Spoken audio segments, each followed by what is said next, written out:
Un grand merci à Emmanuel Hippolyte pour ce slam magnifique qui exprime notre cœur, nos sentiments à tous, non seulement pour la communauté noire ou racisée de notre Église, de notre ville ici à Montréal, mais les dizaines de milliers qui sont réunis. On est réunis ensemble dans ce moment, dans cette nouvelle vie, chez vous, partout à travers la francophonie, dans les nations. On est ensemble dans ces moments où nous vivons, nous ressentons ensemble profonde tristesse, colère, une espèce d'horreur à certaines des choses que nous avons vues. Récemment, la mort de cet homme, George Floyd, son cri, ses dernières paroles, je ne peux plus respirer. Et il y a en nous profondément une soif de justice, d'équité, de changement, de paix, de guérison et ultimement de réconciliation.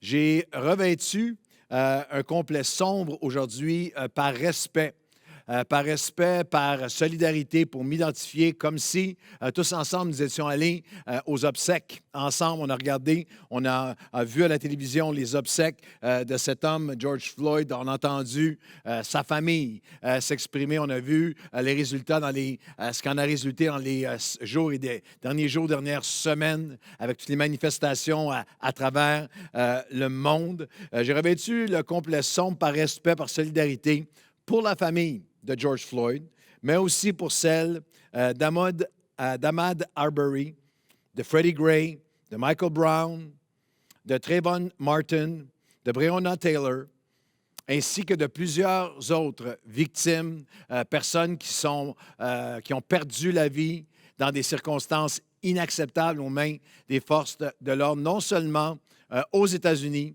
mais dans toutes les grandes villes du monde, des gens victimes, et même dans la nôtre, ici, sur Montréal. Puis aussi, revêtu le complet en geste de solidarité, pour m'identifier, pour venir avec respect, et dans ce cas-ci, avec beaucoup, beaucoup d'affection, avec amour pour les gens de la communauté noire, la communauté de différentes nations qui ont subi différentes formes de discrimination, des gens qui sont de notre Église, notre famille, Nouvelle Vie, qui vivent ces choses-là tellement intensément.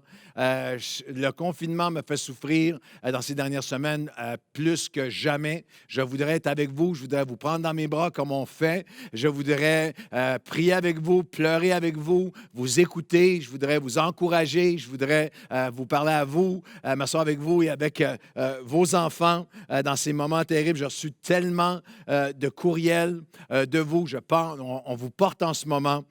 J'ai deux courriels qui m'ont marqué, qui représentent beaucoup d'autres. Une leader de notre Église, c'est une femme congolaise, une femme de carrière, une femme brillante que je respecte énormément. Et elle a écrit: Pasteur Claude, je prends quelques minutes pour vous écrire, vous dire merci. Merci de ne pas être resté muet par rapport aux événements des derniers jours. Elle écrit: j'ai pleuré à chaudes larmes pendant plusieurs jours. J'avais besoin de voir à nouveau la compassion de mon Église dans cette situation. Quel soulagement de vous écouter, quel soulagement de ne pas avoir été déçu, quel soulagement d'entendre les mots de mon pasteur, quel soulagement de voir comment nous sommes ensemble en tout, même à travers cette épreuve. Merci pour ce que vous êtes. Merci pour la sensibilité, pour l'obéissance. Merci pour votre soutien, pour l'amour. Merci pour la famille de Nouvelle Vie dont je suis fier. Je prie sans cesse pour vous tous et pour nous tous. Et un homme qui m'a écrit beaucoup, beaucoup de courriels comme celui-ci. Bonjour, Pasteur Claude, je vous écoute en rafale. J'écoutais votre prêche encore ce matin. Le cœur des Québécois noirs saigne en ce moment. En ce moment même, I can't breathe, reprend les mots de George Floyd. Pour l'homme noir que je suis, à chaque fois que je pense à ce qui vient de se passer, j'ai beaucoup de rage et de colère. Je vous écris en ce moment même, la communauté noire vit un mélange de rage, tristesse, incompréhension. On est meurtri, on se sent incompris. Je prends le temps de vous faire ce préambule afin d'attirer votre attention sur l'importance du moment. Afin d'aiguiser votre sensibilité à la magnitude du moment, il y a, selon moi, de ces moments dont on ne doit pas passer à côté, des moments où on doit en faire plus, adresser la problématique de plein fouet, des moments où il faut entendre, mais réellement entendre, sentir le pouls des brebis impactées par la situation.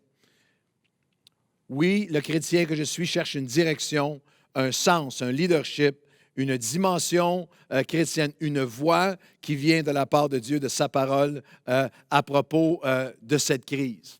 Et c'est une question qui nous a été posée, des gens qui remercient de prendre la parole et d'autres qui disent pourquoi parler de ça? Pourquoi parler des choses qui sont difficiles, qui sont négatives? Pourquoi parler de ça dans une prédication? Ce n'est pas mon habitude de commenter l'actualité à tous les jours, à chaque semaine. Je crois aussi que bibliquement, le mandat biblique et l'avertissement biblique, c'est de faire attention avant de réagir trop rapidement, de regarder à une manchette ou à regarder une vidéo et de réagir sans regarder à l'ensemble des faits, ce qui est très important. Mais ce n'est pas nouveau pour nous, pour moi, pour nous, à Nouvelle Vie, de dénoncer la discrimination et l'injustice.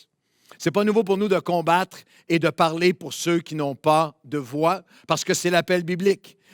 Toutes sortes de passages bibliques, comme Proverbe chapitre 31, que ouvre ta bouche pour celui qui n'a pas de voix, pour la cause de tous les délaissés. Ouvre ta bouche et juge pour la justice. Et défends le malheureux, celui qui est victime d'injustice et qui est défavorisé. Nous sommes appelés, c'est le mandat biblique d'un homme de Dieu, d'un communicateur de l'Évangile, d'annoncer, oui, on annonce l'Évangile, mais aussi de prononcer et de dénoncer. Dans toute injustice et dans tout événement, dans toute tragédie de discrimination ou d'abus, il y a une victime, bien sûr, mais il y a aussi il y a une personne qui a le pouvoir d'abuser l'autre, l'abuseur. Il y a des participants, parfois il y a des complices. Il y a la victime, bien sûr, mais il y a aussi les témoins silencieux, ceux qui regardent et ne disent rien, ne font rien.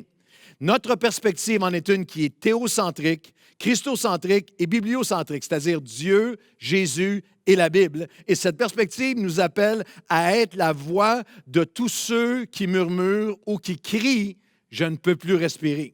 Ouvre la bouche pour celui qui n'a pas de voix, pour la cause de celui qui vit des malheurs, des injustices, des tragédies. Il y a eu pendant longtemps, une certaine époque dans le monde évangélique, que la seule voix qui s'élevait était une voix qui était contre tout. Les chrétiens étaient connus pour tout pour lequel ils étaient contre. Négatif et contre tout. À notre époque, il y a un danger du balancier qui va dans l'autre direction, que nous voulons être pour tout et contre rien. Nous voulons tellement être ouverts, mais la question est, sommes-nous encore obéissants à Dieu? Nous voulons être applaudis et acceptés de tous, mais sommes-nous agréables à Dieu? La Bible dit, ouvre ta bouche, prononce ça pourquoi la parole de Dieu est pour et contre. Nous sommes contre, on va le dire le plus clairement possible aujourd'hui. Nous sommes contre toute forme de discrimination, de partialité, de préjudice, d'injustice, sur toutes ces formes, qu'elles soient personnelles ou qu'elles soient systémiques. Nous sommes pour l'égalité, le respect, l'équité en tant qu'Église. Nous croyons et vivons et pratiquons que chaque créature, chaque personne est créée à l'image de Dieu et mérite d'être traitée d'une manière égale et d'avoir les mêmes privilèges, de lui être donné les mêmes droits parce que chaque être humain est égal en préciosité et en potentialité, en valeur devant Dieu. Nous sommes contre toutes les amalgames, les généralisations, les exagérations instrumentalisées pour créer de la division, pour amener de la discrimination ou pour essayer d'amener simplement polémique ou simplement pour essayer de nous endormir, nous garder dans le déni. Les généralisations, les stigmatisations, les amalgames, tous les Blancs sont, tous les Noirs sont. C'est pareil au Québec qu'aux États-Unis. C'est la même chose au Québec qu'aux États-Unis ou à l'autre bout du spectrum. Il n'y a absolument aucune discrimination, aucun racisme au Québec. Il n'y a aucune discrimination, aucune partialité dans l'Église chrétienne. Et j'aimerais vous dire de tout mon cœur aujourd'hui, le plus sincèrement du monde, je crois que c'est faux. Je crois que nous avons tous à regarder à l'intérieur de nos cœurs. Nous sommes pour le droit de manifester pacifiquement, intelligemment. Nous sommes contre toute forme de violence. Les manifestants, dans n'importe quelle manifestation, vous avez ceux qui sont bien intentionnés, qui sont là pour la cause. Vous avez ceux qui instrumentalisent la manifestation pour leur propre but. Vous avez ceux qui sont là organisés, structurés, équipés, armés. entraînés pour faire la casse, simplement pour des buts anarchiques, pour essayer de provoquer le plus possible de désordre. Et il y a ceux qui sont là littéralement pour voler, pour piller. Il y a tout ça qui prend place en même temps. Nous sommes contre la brutalité policière et toute forme de discrimination ou de dissimulation d'actes répréhensibles par les forces de l'ordre.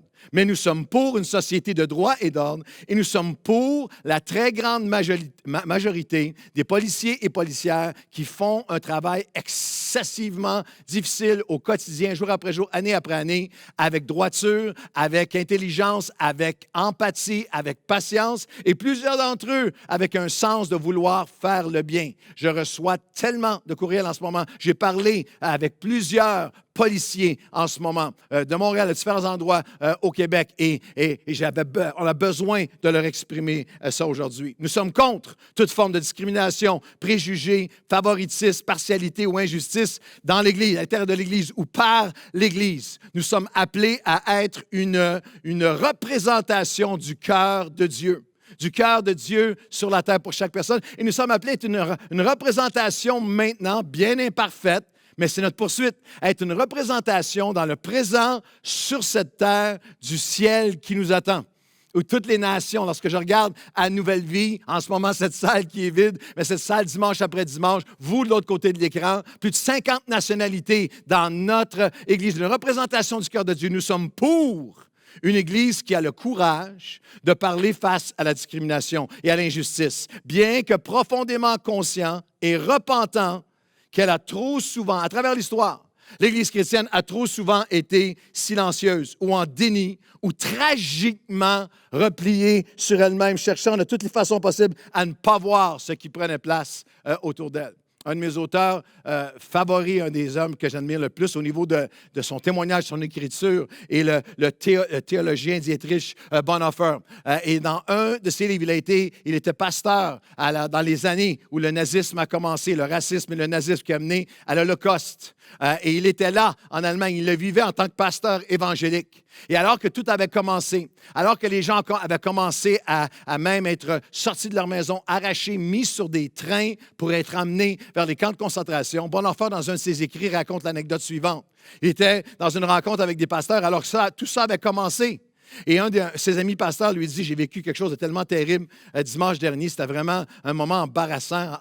On était pendant les cantiques, on chantait les cantiques. Et alors qu'on chantait les cantiques, tu sais, notre Église est proche des rails de chemin de fer. Et on a commencé il y a plusieurs semaines à entendre des trains qui passaient, puis on savait, puis parfois même des gens disaient de l'Église qu'on entendait le cri. Le cri des gens. Peut-être criait-il, je ne suis plus capable de respirer. Le cri des gens qui s'en allaient vers les camps de concentration. Et il dit, dimanche, on était en train de chanter les cantiques. Et là, maintenant, c'est 7 jours par semaine et 24 heures par jour. Et un des trains a passé et on entendait les gens crier tellement fort que la petite congrégation qui était là, il dit, mais mes paroissiens ont arrêté de chanter. Puis on était dans le silence, puis on entendait les cris des gens. Et Bonhoeffer de dire à son ami, mais qu'est-ce que tu as fait? Comment tu as réagi? Je ne savais pas trop quoi faire. J'ai dit, mes frères, mes sœurs, chantons plus fort. Eh bien, l'Église chrétienne est appelée à faire plus que chanter plus fort. Alors qu'un cri est entendu dans les nations, je ne peux plus respirer. Il faut communiquer le cœur de Dieu. Combattre et conquérir. Confronter, combattre et conquérir le péché de la partialité. La Bible appelle ce péché le péché de la partialité. Il y a des dizaines de passages bibliques, comme Deutéronome, chapitre 17 à 19. Écoutez-les bien, ils sont là pour nous aujourd'hui. Car l'Éternel, votre Dieu, est le Seigneur des Seigneurs, Dieu grand et fort, tout-puissant. Il ne fait exception au favoritisme envers personne. Il ne peut pas être corrompu avec des présents. Je dirais pas la majorité, une grande portion du monde évangélique a malheureusement arrêté à la première partie. Il est grand, il est notre Dieu, il est tout-puissant. Oui, amen. Mais il est aussi celui qui est le Dieu qui aime l'étranger, celui qui est différent de toi, celui qui originellement vient d'ailleurs. Il est le Dieu qui aime l'étranger et qui lui donne nourriture et vêtements. Et vous aussi, vous aimerez l'étranger. Oui, je sais qu'il est le Dieu tout, grand et puissant, mais aussi, il est le Dieu qui ne fait exception au favoritisme, aux discriminations envers personne. Et la question, c'est, et vous, et moi, en tant que chrétien? Il ne peut pas être corrompu avec des présents parce qu'à la racine de la discrimination et du racisme et de la partialité, il y a quelqu'un qui a du pouvoir, qui refuse de donner, qui veut garder des avantages, qui veut recevoir des avantages et qui refuse d'accorder. Il a des acquis, des avantages et refuse de les rendre disponibles à d'autres. Il veut garder ce qu'il a pour lui et toute la dynamique de recevoir et du pouvoir qu'il y a derrière. Discrimination. Il est le Dieu qui aime l'étranger, celui qui est différent, celui qui vient d'ailleurs, celui de culture ou de couleur différente que la nôtre. Et là, c'est très pratique. C'est jamais seulement un énoncé, c'est un engagement. Il lui donne nourriture. Et vous aussi, vous aimerez l'étranger. La justice spirituelle et la justice sociale ne peuvent pas être dissociées. Le Big Four des priorités de Dieu ont toujours été et seront toujours le pauvre, la veuve, l'orphelin et l'immigrant. Il n'y a pas d'énoncé d'un évangile non discriminatoire sans des engagements. Dieu dit encore aujourd'hui, et vous aussi. Ce n'est jamais en parole seulement. Le chrétien ne peut jamais prétendre croire l'Évangile en la justice sans participer. Il est le Dieu qui dit aujourd'hui, et vous aussi, sans discrimination, sans partialité. 2 Chroniques 19, versets 5 à 7. Dieu a établi des juges dans toutes les villes et du pays. Il leur dit, prenez garde à ce que vous direz, à ce que vous ferez. Ce n'est pas pour les hommes que vous vous prononcerez selon la justice, c'est devant Dieu qui sera près de vous quand vous les prononcerez. On regarde la prochaine étape. Maintenant, que la crainte de l'Éternel soit avec vous, veillez sur vos actions, car il n'y a chez l'Éternel notre Dieu ni injustice, ni inégalité, ni égard sur l'apparence des personnes, ni acceptation de présent, encore une fois, ou partialité, ou discrimination. C'est tellement important pour Dieu. C'est tellement prioritaire pour lui. Il dit, il va y avoir des juges partout dans la nation. Attention comment vous allez vous prononcer. Pas selon les hommes, c'est devant moi que vous le faites. Ayez la crainte de l'Éternel. Il y a le Dieu que vous servez, que vous représentez, que vous devez déclarer, annoncer et incarner. Il n'y a ni injustice, ni inégalité, ni égard ou préjugés sur l'apparence des personnes, ni acceptation de privilèges perpétuellement accordés à certains et perpétuellement reniés ou enlevés ou retenus à d'autres ou volés à d'autres. La définition de la partialité biblique, c'est avoir un préjugé favorable, faire preuve de favoritisme envers certaines personnes et ou un préjugé défavorable ou discriminatoire envers d'autres personnes, que ce soit à cause de la couleur de leur peau, de leur culture, de leur rang. Discrimination peut prendre place entre hommes, discrimination entre hommes et femmes de nationalité sociale, économique, discrimination de classe. Et l'appel de Dieu est tellement, le péché de partialité est tellement profond que ce n'est pas seulement dans l'Ancien Testament, dans la loi de l'Ancien Testament, on le retrouve dans les prophètes. Sans partialité est Dieu, et sans partialité doit être son peuple, sans discrimination sous aucune forme. Dans les Actes des Apôtres, par Jésus lui-même, dans les Actes des Apôtres, et par la suite, dans les Épîtres aux Églises, dans l'Épître de Jacques, le frère de Jésus, 7 fois, Jacques va faire référence à ce qu'il appelle la loi royale. Pas seulement Jacques une fois, mais 7 fois le Nouveau Testament. La loi royale. Votre foi dans le Seigneur Jésus-Christ. Mes frères, c'est l'essence même de votre foi. Tu ne peux pas en sortir ou avoir une foi qui est à l'image de notre glorieux Seigneur Jésus-Christ sans avoir cette dimension. Que votre foi en notre glorieux Seigneur Jésus-Christ soit exempte de toute partialité ou discrimination. Supposez en effet qu'il entre dans votre assemblée un homme avec un anneau d'or, un habit magnifique, et qu'il entre aussi un pauvre misérablement vêtu. Et si, tournant vos regards vers celui qui porte l'habit magnifique, vous dites, « Toi, assis-toi ici, à cette place d'honneur. » Et si vous dites au pauvre, « Toi, tiens-toi là, ou debout, ou bien assis-toi en dessous, par terre, en dessous du marchepied. » Jacques ici nous dit que la foi en notre glorieux Seigneur doit être exempte de toute partialité, de toute discrimination. Prosopo leptes, prosopo lepteo. tu ne peux pas avoir aucune acceptation. En français, ils ont traduit que soit sans acceptation. Tu ne peux pas avoir une acceptation de une faveur envers certaines personnes au détriment de d'autres, que ce soit d'une façon ouverte ou plus subtile, en parole ou en pensée, occasionnelle ou systémique. Nous devons refuser non seulement, ce n'est pas seulement quelque chose qui est extérieur. Je le dirais de cette façon, il n'y a aucune tolérance bibliquement pour l'intolérance. Aucune tolérance biblique pour l'intolérance. Jacques dit, il faut que tu la reconnaisses en toi-même.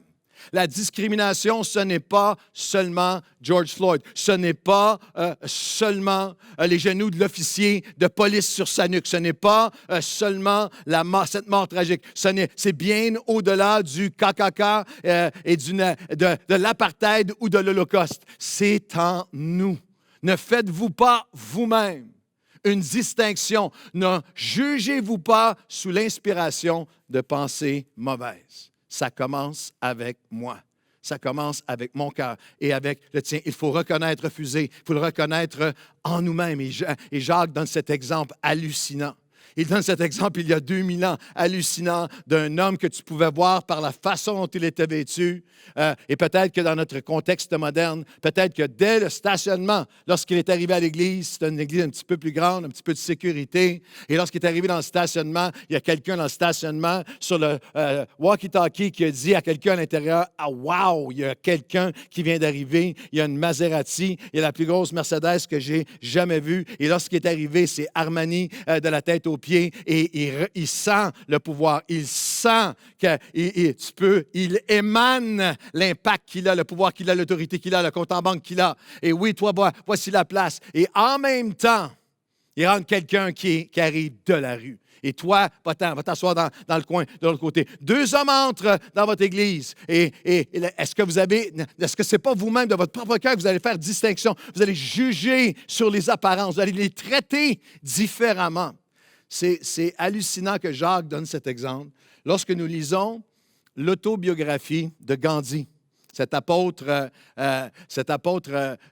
par la non-violence qui a essayé toute sa vie de combattre le système de classe qu'il y a, de clan qu'il y a aux Indes, les Indes, les différentes classes de la société. Et lorsqu'il était tout jeune, étudiant toutes les philosophies possibles et voyant comment dans son pays, le religieux et le systémique, en même temps, tu restes dans ton caste, les différents castes, tu restes dans ta catégorie, toute ta vie, personne n'a le droit de sortir, tu ne peux pas monter, tu es écrasé là. Il s'est mis à lire les écrits des évangiles, s'est mis à lire les paroles de Jésus, et en lisant les paroles de Jésus, s'est dit peut-être que c'est le christianisme qui peut mettre fin à l'injustice et à la discrimination. Et dans son autobiographie, il est décédé en 1948 à l'âge de 78 ans, mais il déclare que lorsqu'il était tout jeune homme, pour une seule fois dans sa vie, il est allé à une église chrétienne.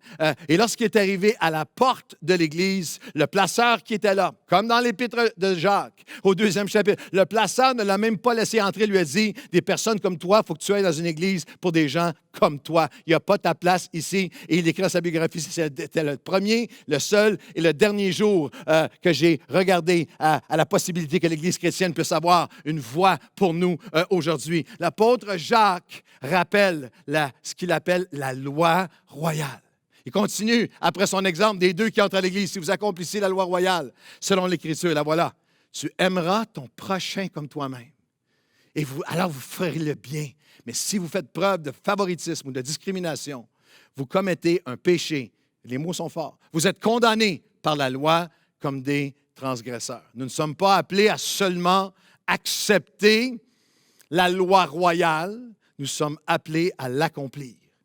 Pas seulement reconnaître un problème. Il y a vraiment un problème dans notre société. Non, on regarde à nos cœurs.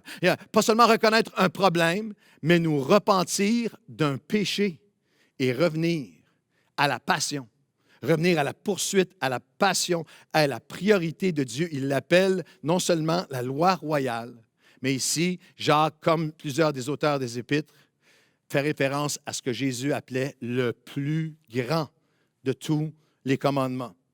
L'enseignement de Jésus sur la loi royale, Matthieu, chapitre 22, les versets 34 à 40. Les pharisiens, ayant appris qu'il avait réduit au silence les Sadducéens, se rassemblèrent et l'un d'eux, un docteur de la loi, passait sa vie à étudier l'Ancien Testament, lui fit cette question pour l'éprouver. Il n'a pas d'intention autre que de le prendre en défaut. Mais quel est le plus grand commandement de la loi?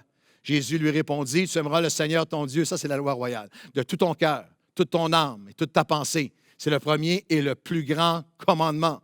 Et voici le second qui lui est semblable ou qui lui est égal. Ils sont interreliés, ils sont interdépendants, conditionnels l'un à l'autre. Et voici le second qui lui est semblable, tu aimeras ton prochain comme toi-même. Tu vas accorder à ton prochain les mêmes droits que toi. Il ne peut pas y avoir de discrimination, de favoritisme, il ne peut pas y avoir d'inégalité entre toi et ton prochain. De ces deux commandements dépendent, tout le reste s'effondre sinon, dépendent toute la loi et tous les prophètes. Ils avaient plus de 600 commandements avec plusieurs dérivés et passaient à chacun de ces 600 commandements qui passaient leur vie à réciter et à connaître et à mémoriser. Et Jésus dit, sans la poursuite sincère, parce que honnêtement, c'est une œuvre de toute une vie, sans la poursuite sincère et intentionnelle de la pratique de cet amour pour Dieu et pour mon prochain, sans discrimination, tout le reste devient inutile, devient obsolète. Tu ne peux pas prétendre aimer Dieu si tu ne pratiques pas l'amour justice. Une question de vie éternelle. Parce que le même incident ou la même rencontre est décrite par Luc. Avec ce contexte, un docteur de la loi se leva, c'est le même mot, il dit à Jésus pour l'éprouver. Mais maintenant, la question, c'est une autre partie de la conversation. Maître, que dois-je faire pour hériter de la vie éternelle? Jésus lui dit, qu'est-ce qu'il écrit dans la loi? Qu'est-ce que tu y lis? Il répondit, tu aimeras le Seigneur ton Dieu, le même texte, de tout ton cœur, toute ton âme, c'est la loi royale, de toute ton âme, toute ta force et toute ta pensée, et ton prochain comme toi-même.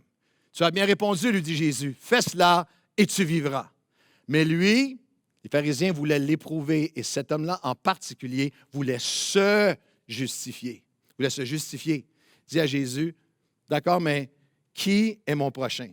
Tu as bien répondu, lui dit Jésus, fais cela, aime ton Dieu et cet amour de Dieu en toi se manifeste par un amour sans discrimination envers ton prochain, comme toi-même. Tout ce que toi tu as, tu veux consacrer ta vie sincèrement à ce que l'égalité de ce que tu as peut être donné à d'autres. Tu as bien répondu, lui dit Jésus, fais cela et tu vivras. Mais lui, voulant se justifier, Dieu, qui est mon prochain? Il voulait choisir qui il pouvait lui-même aimer, qui il pouvait respecter, qui il pouvait honorer, contre qui il pouvait discriminer, qui il devait s'occuper, de qui il devait se préoccuper et de qui il devait se ficher éperdument, qui considérer, qui ignorer. Comment pouvons-nous répondre au cri « Je ne peux pas respirer », le cri de George Floyd? Selon Jésus, la première étape, il faut s'arrêter, comprendre et porter attention. Et Jésus répond dans l'Évangile de Luc avec la parabole, l'une des plus connues, même par tous ceux qui ne connaissent pas la parole de Dieu, la parabole du bon Samaritain. La première étape, comment devons-nous répondre au cri « Je ne peux plus respirer », il faut s'arrêter, comprendre et porter attention. Peut-être une note importante. Il n'y a aucun sentiment en nous et en moi comme pasteur de Nouvelle Vie de white savior dans notre démarche. Nous sommes une équipe de leaders et de pasteurs multigénérationnels, multiculturels, multiethniques, avec des hommes et des femmes de différentes nationalités, arrière-plan, culture, des hommes et des femmes qui viennent de toutes sortes de milieux, de toutes sortes de couleurs de peau, qui servent dans toutes les sphères de leadership possibles de l'Église Nouvelle Vie. Et nous voulons simplement apprendre, écouter, grandir, nous arrêter, comprendre, porter attention et essayer d'être une voix pour la paix, la réconciliation, la guérison, une voix pour la justice, une voix pour la vérité. Cette semaine, je partage avec les pasteurs parce que c'est une démarche de toutes les années pour nous de chercher la justice. Et on sait à quel point c'est complexe comme sujet. Et un de nos pasteurs, Jean-Robert Edmond, est un pasteur d'origine haïtienne à Nouvelle Vie. Il est en train de terminer sa thèse. Il a fait son baccalauréat à l'Université Laval, maintenant sa maîtrise. Sa thèse de maîtrise, c'est Pastoral de couple interculturel en milieu ecclésial québécois, une étude de cas de l'Église Nouvelle Vie. Alors, il passe des années à étudier et il connaît tellement sur ce sujet-là. Et cette semaine, je pense que c'était mardi, j'ai dit, écoute, si tu as du matériel que je pourrais lire pour m'aider, pour alimenter ma pensée, je passe des années à étudier tout ça, mais pour alimenter ma pensée, et je n'ai pas acheté un, je n'ai pas enlevé un. Le lendemain matin, il est venu me porter juste quelques... Tu commences avec ça. Oui, d'accord, je vais le lire avant la prédication de dimanche en 3 jours. Simplement vous dire que c'est une poursuite pour nous de vie, de chercher à comprendre, de chercher à s'arrêter, à comprendre, à porter attention à la réalité que nos frères et sœurs des différentes communautés vivent. Et Jésus dit, la première étape à cet homme qui essaie de s'esquiver, qui essaie de qui est mon prochain, il explique la loi royale, puis nous donne une étape pour répondre au cri de je ne peux plus respirer. Il faut s'arrêter, comprendre et porter attention. La parabole du bon samaritain, Luc chapitre 10, versets 30 à 33, Jésus reprit la parole et dit, un homme descendait de Jérusalem à Jéricho, il tomba au milieu des brigands qui le dépouillèrent, le chargèrent de coups et s'en allèrent, le laissant à demi-mort. Un sacrificateur qui par hasard descendait par le même chemin, ayant vu cet homme passa outre. Un Lévite arriva aussi dans ce lieu, l'ayant vu passa outre. Mais un Samaritain qui voyageait, étant venu là, fut ému de compassion lorsqu'il le vit et il s'approcha. C'est approcher, c'est arrêter pour comprendre, pour porter attention. Jérusalem à Jéricho, la route était une route dangereuse. C'était une route que tous ceux qui en avaient les moyens évitaient. C'était une route où tu te faisais piller. C'était une route où tu étais blessé, où on te pillait de génération en génération. Et cet homme, sur cette route, a été chargé de coups. On lui a arraché son bien, son acquis, tout son potentiel, son futur, et on s'en va en le laissant à demi-mort. Il aurait pu s'appeler George. Il a peut-être crié, je n'arrive plus à respirer. Mais le religieux l'a complètement ignoré. Un sacrificateur a passé, celui qui connaît la loi, celui qui la récite, celui qui l'explique aux autres, qui a passé, sacrificateur passait un minimum de 2 décennies à étudier des textes bibliques, mais il a choisi de ne pas le voir, a passé il connaissait la loi, mais il ne connaissait pas le cœur de Dieu, il a passé outre. Un autre, ayant vu l'homme, passa outre, c'était un Lévite, c'était un worship leader qui connaissait les psaumes, qui pouvait les chanter de manière magnifique. Mais qui a passé outre, peut-être s'en allait-il les deux faire la même réunion, la même célébration spirituelle, en passant outre, en étant trop occupé, c'est trop dur à regarder, c'est pas qui est mon prochain, c'est pas mon prochain, c'est une autre. Verset 33 nous dit, mais un Samaritain qui voyageait, s'est arrêté là, étant arrivé là, j'avais cette question dans mon cœur cette semaine, je marchais dans mon bureau et je priais, est-ce que l'Église est rendue là? Est-ce que l'Église est rendue à regarder à la discrimination? Est-ce que l'Église est rendue là? Est-ce que toi, tu es rendu là? Est-ce que tu es rendu d'être au-delà des clichés, au-delà de juste se réunir pour se raconter la loi et pour chanter des cantiques ensemble et se faire du bien entre nous? Est-ce qu'on est, comme Église chrétienne, rendu là? Parce que lui, il vient, il s'approche, il s'arrête, il écoute, il porte attention, il s'approche, il est ému de compassion. Il faut, par-dessus tout, s'approcher. S'approcher d'une communauté de l'autre, s'approcher de ceux qui sont victimes depuis des décennies et des générations. S'approcher pour écouter, pour apprendre, pour grandir, pour comprendre le cri. Même si le cri est strident, même si la conversation nous rend inconfortable, même si on n'a pas les bons mots, s'arrêter et porter attention. L'Église chrétienne, historiquement, a été, à différents moments, dans certains moments de l'histoire, les plus grands défenseurs et combattants de justice. C'est Abraham Lincoln, dans la biographie, et toutes les biographies sur lui parlent que c'est sa foi, sa lecture des Écritures chaque jour qui a fait consacrer sa vie à abolir l'esclavage aux États-Unis. Même chose pour William Wilberforce. William Wilberforce en Angleterre, un pasteur devenu député et ministre, un combat pendant 30 ans de sa vie pour faire abolir l'esclavage en Angleterre. Il y avait une mobilisation de beaucoup d'églises et de croyants derrière le pasteur Martin Luther King et dans les années 60 pour faire cesser la discrimination, permettre le droit de vote et toutes sortes d'autres étapes. Mais il y a des sacrificateurs et des Lévites qui sont la tête tournée depuis des siècles. Et l'Église chrétienne a beaucoup a manqué tellement d'opportunités et parfois, elle a été participante, parfois, elle a été complice et parfois, elle a été silencieuse. Elle a simplement passé outre. Nous avons besoin d'arrêter de dire « Ah, ça, c'est les choses d'avant, c'est les choses du passé. » J'écoutais cette semaine un témoignage bouleversant du bishop T.D. Jakes. T.D. Jakes, qui est un prédicateur extraordinaire et qui dit alors qu'il y avait une interview sur ce qui prend place avec George Floyd et tout ça. Puis il dit une des choses qu'il entend souvent, c'est des gens lui dire Get over it. Arrêtez de me parler des affaires d'avant et de Jim Crow et des années 60 et même avant l'esclavage. On est en 2020, etc. Et lui, il dit mais les gens m'en parlent comme si c'était quelque chose de. Il raconte lui-même deux choses. Il s'appelle T.D. Jakes parce que son grand-père, pas son 7e arrière-grand-père, son grand-père a été assassiné par le Klan, a été assassiné par le Ku Klux Klan. Alors qu'il revenait du travail, on l'a étranglé puis on l'a jeté dans un lac, alors que sa femme enceinte, qui était sa grand-mère à l'âge de 22 ans, l'attendait à la maison. Il n'est jamais revenu à la maison. T.D. Jakes a été nommé T.D. Jakes en l'honneur de son grand-père. La seule chose que c'est de lui, c'est qu'il avait été assassiné. Et T.D. Jakes raconte toutes ces années plus tard. Il raconte et tout à coup se met à pleurer en le racontant. Il dit, il y a quelques semaines avant Floyd, quelques semaines, mon fils m'a appelé. Puis il dit, papa, je viens d'avoir un accident d'auto. On entendait les sirènes et tout ça. Je viens d'avoir un accident d'auto, j'ai frappé un autre auto. Je suis OK. Je pense que l'autre monsieur est OK aussi. On est les deux là. Et puis, T.D. Jakes a dit, la première chose que j'ai crié à mon fils, j'ai crié à mon fils, reste en ligne, reste en ligne. Pourquoi est-ce que j'ai crié reste en ligne? Il dit, j'avais plus peur de la police que de l'accident.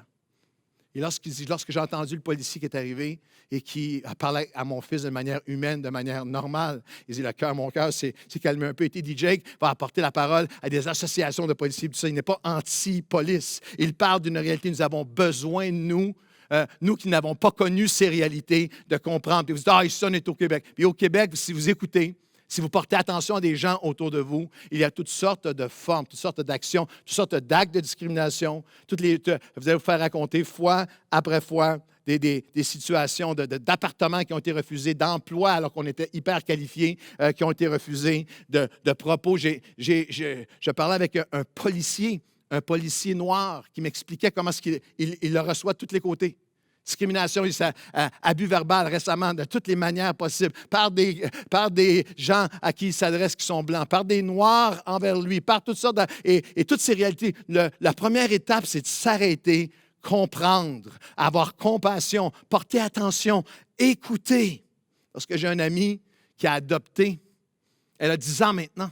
J'ai un ami qui a adopté une petite fille de Chine, une petite Chinoise, avec l'accent québécois maintenant, bien sûr, citoyenneté canadienne et tout ça, et qui, depuis le début de la COVID, a des gens marchant dans un lieu public, une petite fille de 10 ans. Retourne dans ton pays, tu vas nous contaminer. Il y a une ignorance à la discrimination. Il y a une fin, il y a un moment où il faut arrêter de simplement être silencieux et de dire « moi, je ne fais pas ça ». Nous avons besoin d'être l'Église. Il faut s'arrêter, comprendre et porter attention. Il faut avoir compassion, s'approcher et agir. S'approcher et agir. Mais un Samaritain qui voyageait, étant venu là, fut ému de compassion lorsqu'il le vit. Il s'approcha, soigna ses plaies, en y versant de l'huile et du vin, puis il le mit sur sa propre monture, le conduisit à une hôtellerie et prit soin de lui. Le lendemain, c'est à long terme, ce n'est pas une affaire d'un moment. Il tira 2 deniers, ça coûte quelque chose, il y a une implication. Il les donna à l'autre et dit, ce n'est pas seulement un moment, ce n'est pas juste une personne, ça prend des modèles et ça prend des gens qui inspirent d'autres et ça devient un mouvement. Il donna à l'autre. Maintenant, toi, tu vas être participant avec moi pour soigner, pour guérir, pour réconcilier. Il dit, aie soin de lui. De ce que tu dépenseras de plus, je te le rendrai à mon retour. Vous comprenez bien qu'il va y avoir une deuxième partie à ce message. Ce simple passage, ce texte, cette portion est tellement riche qu'il y a un potentiel de rédemption, de guérison, de réconciliation, de justice, de vérité tellement grand. Mais simplement terminer en vous disant que nous sommes appelés à nous arrêter, comprendre et porter attention, mais avoir compassion, s'approcher les uns des autres. Agir, ce n'est jamais, splagizomé, ému de compassion plus de 25 fois. Jésus a été ému de compassion, où on parle de Jésus ému de compassion dans les évangiles, dans les Écritures. Et à chaque fois, splagizomer, c'est être tellement à l'intérieur, remuer, splagi, intériorité, zomer, mouvement. Être tellement intérieurement interpellé que maintenant, il faut que je fasse quelque chose. Il faut que j'agisse. Ce n'est jamais, c'est plus qu'un message, c'est plus qu'un moment. Ça prend un modèle, c'est un mouvement. C'est plus que des paroles, il y a une persévérance, il y a un prix à payer. C'est plus que des comparaisons. Est-ce qu'on est moins pire? Est-ce qu'on est pire? Est-ce que qui a tort? C'est plus que des comparaisons, il faut comprendre. Il faut réapprendre à se faire confiance. Il faut connaître, il faut connecter, il faut contribuer, il faut changer. C'est plus que des discours, ça prend du dialogue. Ça prend des discussions, ça prend un désir réel, des décisions puis une détermination. Il faut plus que s'indigner. Il faut s'impliquer et littéralement, nous allons être appelés à incarner le cœur de Christ les uns pour les autres. C'est plus que reconnaître. C'est vrai que c'est bien terrible. Hein? Non, ce n'est pas suffisant. Il faut réparer. Il faut se repentir. C'est plus que des émotions éphémères. C'est ce que beaucoup de gens m'écrivent. Beaucoup de gens de la communauté m'écrivent et disent ça va juste être un autre. Un autre qui amène des manifestations, puis après ça, des promesses, puis après ça, tout continue comme avant. Non, il faut que ça soit plus que des émotions, plus que des émotions éphémères. Ça prend des engagements. C'est plus que des manifs. C'est moi. C'est toi. Ça commence avec moi. C'est plus que de l'admiration. Et c'est donc beau que ça parle des affaires comme ça à l'Église. C'est beau, hein, ce message-là. Aucune utilité à ça. C'est plus que de l'admiration sans action. C'est certainement plus que des accusations. Vous ne changerez jamais, ça ne changera jamais, eux ne changeront jamais. Il faut admettre que j'ai besoin de changer. J'ai besoin de changer dans mon cœur et dans mon âme. Il faut que j'admette que j'ai besoin de changer dans mon cœur et dans mon âme. Là, vous vous souvenez ce que Jésus le jeune homme a répondu, tu aimeras le Seigneur ton Dieu de tout ton cœur, toute ton âme, toute ta force, toute ta pensée, ton prochain comme toi-même. Tu as bien répondu, lui dit Jésus, fais cela et tu vivras, ton âme, ton cœur. On a appris la semaine dernière que notre âme, c'est la portion de moi qui est mes pensées, ma volonté, mes émotions. C'est ce que je pense, ce que je choisis, ce que je ressens. Tu vas aimer ton Dieu de tout ton cœur, toute ton âme et ton prochain comme toi-même. Et quand je regarde ça, et le jeune homme a été répondu, le dernier verset, le diapo 28, lequel de ces trois semble avoir été le prochain, celui qui est tombé au milieu des brillants? On va expliquer ce verset-là la semaine prochaine. Le prochain message, c'est tellement puissant. C'est celui qui a exercé la miséricorde envers lui, répondit le docteur de la loi, et Jésus lui dit, et me dit, et te dit, et nous dit, va et toi. Laisse pas juste pointer toi. Va, toi, et fais de même. Et moi, je viens devant le Seigneur aujourd'hui et je lui dis, Seigneur, j'ai besoin que tu viennes changer mon âme. J'ai besoin que tu viennes briser des choses, changer des choses dans mes pensées, dans ma volonté, dans mes actions.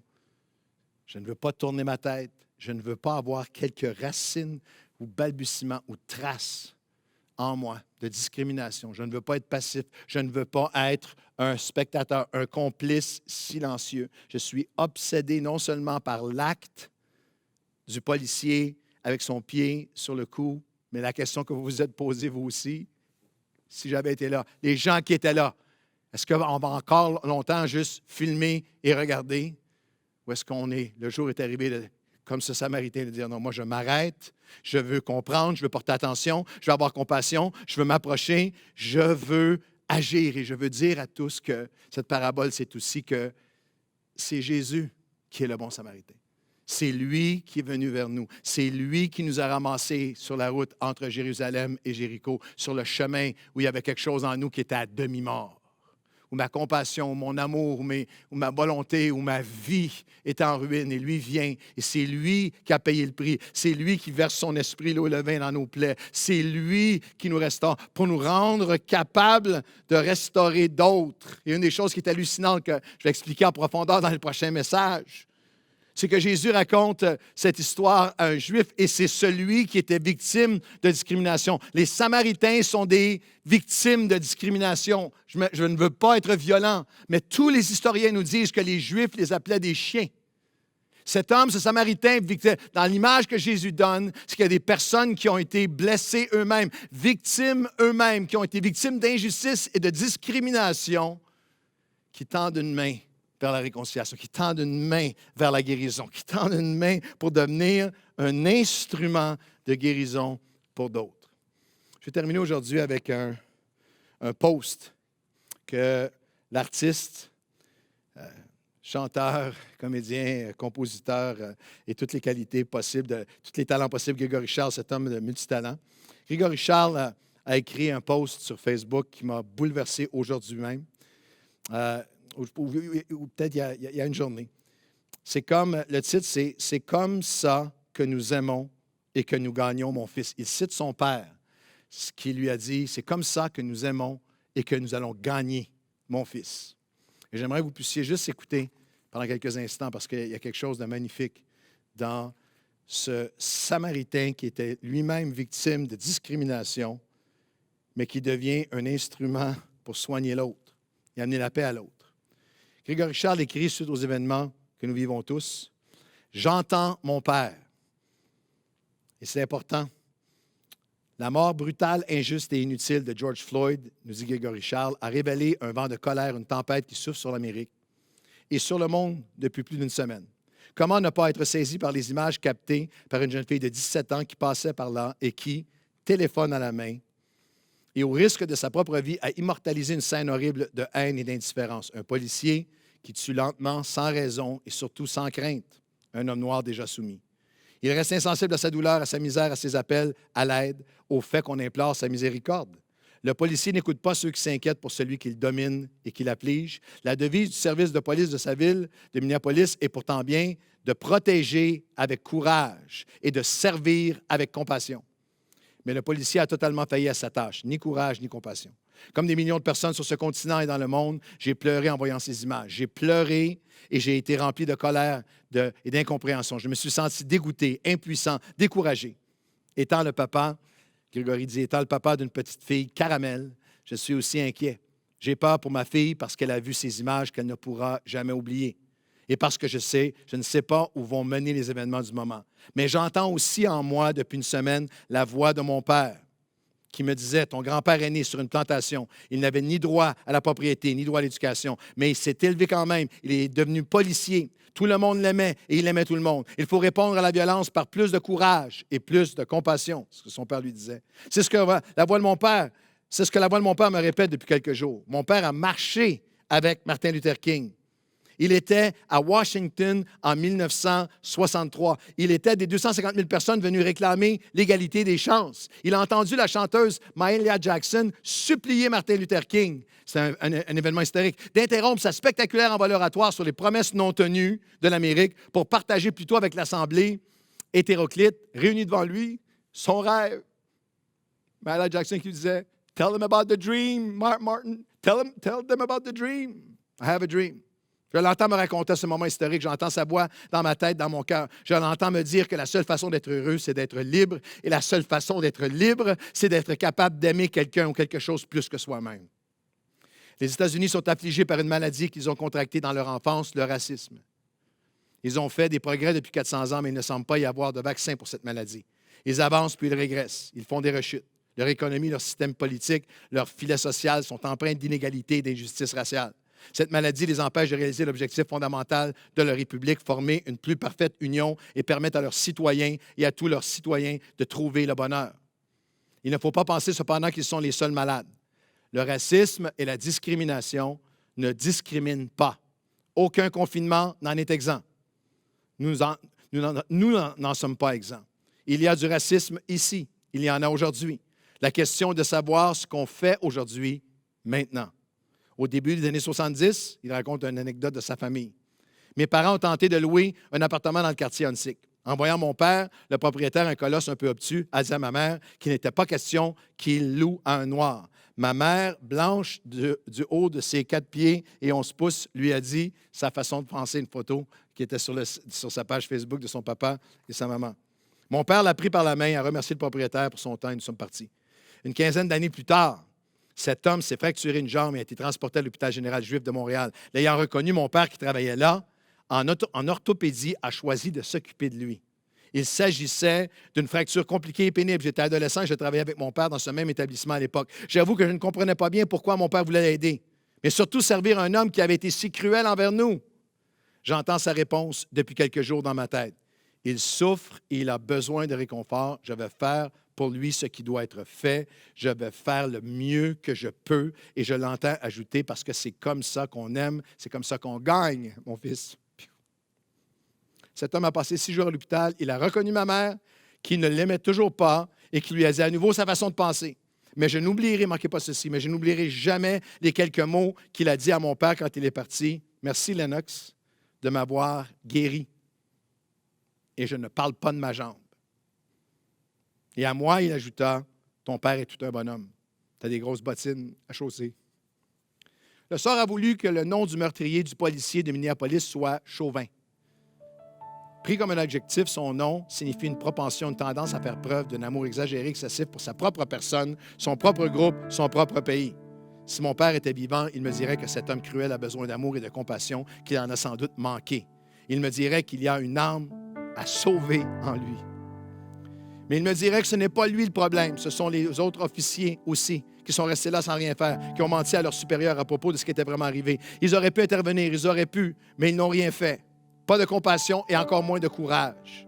Ces autres officiers, c'est parfois nous, noirs, blancs, jeunes, moins jeunes. On se campe parfois dans nos certitudes, on se donne des explications, des justifications courtes, alors que les problèmes sont complexes et cruels. Il faut qu'on s'insurge, qu'on se soulève, qu'on refuse ce qui est inacceptable, ce qui est imbuvable.